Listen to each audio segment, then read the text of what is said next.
Imagine being 17 years old. No money, no connections, no famous family name, no roadmap, just a beat-up computer, a tiny room in a small town in North Carolina, and a burning, obsessive belief in something nobody else around you could even see. Every single person in your life, your teachers, your friends, your own mother, thinks you're wasting your time, that you're chasing a fantasy, that it's time to grow up and get real. But what if they were all wrong? What if the only thing standing between you and everything you ever dreamed of was simply the willingness to refuse to stop? Today, we're talking about the most powerful mindset in the world. A mindset that turned a broke, awkward teenager from a nobody town into the most watched human being on planet Earth. We're talking about the story of Jimmy Donaldson, better known to over 473 million people as Mr. Beast, and a single philosophy that made it all possible. It's not over until I win. Stay with me, because this isn't just a story. By the end of this video, you're going to realize it's yours too. Chapter 1. The boy no one believed in. Let's go back to the beginning. 1998, Wichita, Kansas. A boy named James Stephen Donaldson is born. His family moves to Greenville, North Carolina when he's still young. And that's where the story really starts. Greenville is not a city that launches internet superstars. It's quiet, modest, the kind of place where ambition is respected in theory, but doubted in practice. Where be realistic is the advice you get from adults who gave up on their own dreams a long time ago. But Jimmy was different from the start. Not because he was smarter than everyone else. Not because his parents were wealthy. Not because he had any special gift handed to him. He was different because of one thing. He was obsessed. At age 11 years old, Jimmy started making YouTube videos. YouTube itself had only been alive for 5 years at that point. Nobody in his school watched YouTube the way he did. Nobody cared about it like he did. He felt like an alien. Listen to how he described those early years. I was really shy, especially when I was younger. Outside of sports, it was just literally YouTube. That was all I watched. No one in my school watched videos. So I kind of just felt like an outcast because I was just hyper-obsessed over it. An outcast, a loner, a kid staring at a screen, studying something no one around him could understand or value. Sound familiar? Maybe that's you right now. Maybe you're the person in your group who everyone thinks is wasting time, who sees something others don't, who feels alone in your vision. Good. Keep going. Because that's exactly where every great story begins. In February 2012, at age 13, Jimmy officially launched his YouTube channel, mrbeast 6000. His early videos were rough. Gaming content, mostly. Minecraft, Pokemon, Call of Duty commentary. Stuff that any other teenager was making. Stuff that got a few hundred views. If he was lucky, he was making almost nothing. For the first 2 years, he earned around $1 a day from his channel. $1 per day. But here's what makes Jimmy different from the thousands of other kids who also started YouTube channels that same year and quit. He never once asked himself, is this worth it? He only ever asked, how do I get better? By 2014, Jimmy was posting videos where he openly struggled with his motivation. In one video titled YouTube Grind, he admitted on camera, as any honest creator would, that there are moments when it stops being fun, when you're just doing it because you started, not because you feel it anymore. Most people, when they hit that wall, quietly walk away. They tell themselves they'll try again someday, and someday never comes. Jimmy hit that wall, and he kept walking straight through it. Chapter 2, The Obsession begins. Let's talk about what happened in that bedroom in Greenville, North Carolina for the next several years, because it's unlike anything most people are willing to do. Jimmy didn't just make videos.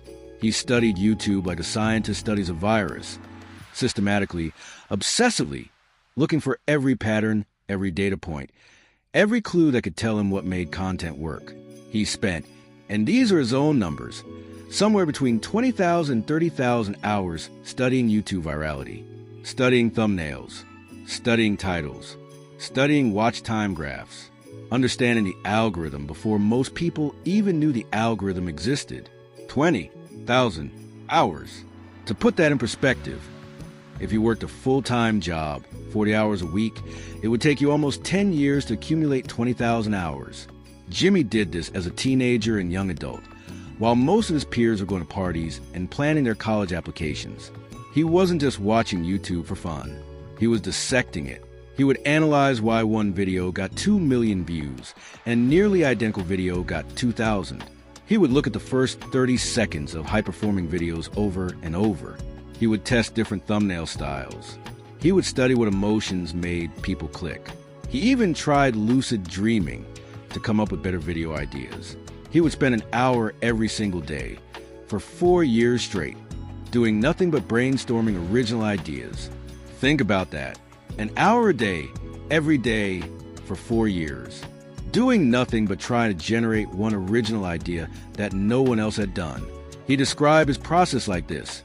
When he took an inspiration from the world around him, a random word, a news story, a strange thought, an idea would pop into his head. So he started deliberately feeding himself inspiration, taking walks, reading, using random word generators, doing anything that might spark something new, because he understood something most people never figure out in the attention economy. An original idea isn't just nice to have, it is everything. Once you realize how important an original idea is, you just obsess over, how do I get more ideas? How do I get better ideas? This is the first massive lesson from Jimmy's story, and it applies far beyond YouTube. Whatever field you're in, whatever dream you're chasing, there's a version of the same deep study available to you. The people who win are not always the most talented. They are almost always the most obsessed students of their craft. Jimmy chose YouTube. He became its greatest scholar, and that scholarship was about to pay off in ways that would shock the entire world. Chapter 3. The Dark Years and the Rule of 100. Here's something they don't tell you about success stories. The dark years last longer than you think they will. For Jimmy Donaldson, the dark years lasted 5 years. 5 full years of creating content, studying, improving, and being almost completely invisible to the world. From 2012 to 2017, he uploaded video after video. Some were okay. Most were forgettable. None of them made him famous. None of them made him rich. None of them turned heads. By 2016, he had 730 subscribers. 730. Most of them were people he had personally begged, friends from the online gaming communities he was part of. He was essentially having to recruit his own audience one person at a time. But during these 5 years, something critically important was happening. Something invisible to everyone except Jimmy himself. He was getting better. Inch by inch, video by video, he developed what he would later call the Rule of 100. Make 100 videos, and with each one, improve a single thing. Just one thing. The title, the thumbnail, the opening line, the pacing, the editing, anything, but make it better. If you're a small YouTuber, do this. Spend more time thinking of ideas and double the time you put into filming. Then make 100 videos and improve something small with each video. Doesn't matter what, just improve each video. Your content will be in a different league when you finish. This is profound, and it's the opposite of what most people do. Most people want to make the perfect video before they've made their 10th. Most people want to skip the awkward, imperfect, cringeworthy early work and jump straight to success. They quit when their first 10 videos don't blow up. But the magic isn't in perfection. The magic is in the accumulation of 100 attempts, each slightly better than the last. You don't need a viral video. You need 100 honest attempts at improvement. And on the other side of those 100 attempts, you will be a completely different creator, a completely different person than you were when you started. Jimmy also had another secret weapon during these dark years. He had nothing to fall back on. At 18, his mother kicked him out of the house for refusing to go to college. This was not a gentle ultimatum. He was living in his car for a period, pretending to go to school so he could maintain the cover while working on YouTube. Every morning, he would get dressed, leave the house, and then sit in a beat-up car and edit videos. Filming at night, working 16-hour days. No plan B, no safety net, no fallback, and that, counterintuitively, was his greatest advantage. I've never had a plan B. If YouTube failed, I'd be screwed. When you have no way out, you work like someone who can't afford to fail. When the bridge is burned behind you, you don't wonder whether to keep going. You just go. Desperation, when channeled correctly, is rocket fuel. In the very last week before things would have completely fallen apart for him financially, he made his first $20,000. YouTube had saved him, but he had saved YouTube too, by believing in it when almost no one else did. Chapter 4, The Breakthrough. 2017, the year everything changed. Jimmy had been grinding for 5 years. Studying, iterating, improving, failing, trying again. And now he was about to do something absolutely insane. He sat down, and he counted from 1 to 100,000, out loud, on camera. It took over 40 hours. Straight, non-stop counting. By the time he reached 100,000, he was exhausted, delirious, and in genuine physical pain. He had gone without sleep for what felt like forever. His voice was cracked. His eyes were bloodshot. And millions of people couldn't stop watching. The video, I counted to 100,000, went viral. Not because it was flashy, not because it had incredible production, but because it was extreme, it was real, and it was painful.